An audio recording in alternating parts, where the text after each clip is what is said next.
ועוד יום שאני מאחרת כבר ב-30 דקות לבית ספר. יפה. כבד לי. ותקשיבו, צריך להפוך את זה לפינה. נויה מאחרת. אבל לפחות הבאתי את העבודה. כן, עבודה על חיות. ואבא שלי מעצבן, בסוף העבודה הוא כתב לי יש חתולה פרסית. חוצפן. מה המורה תקשיבת?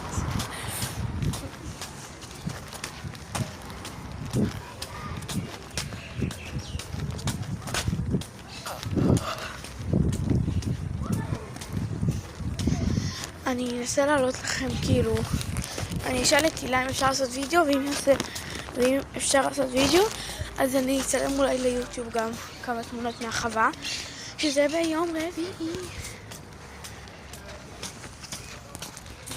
הלם, שוק.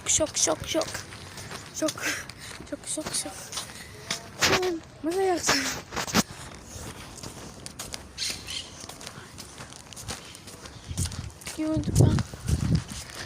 ציפיתי אולי לראות ילדים מחכים לי. איך מחכים לך? את כבר מאחרת? ב-38 דקות, לא 38, 35.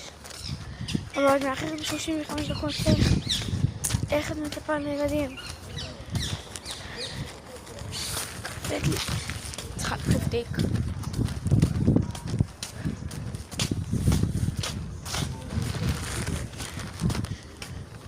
כבד לי בכתף, אני תיכתף מתחילה לתקתק.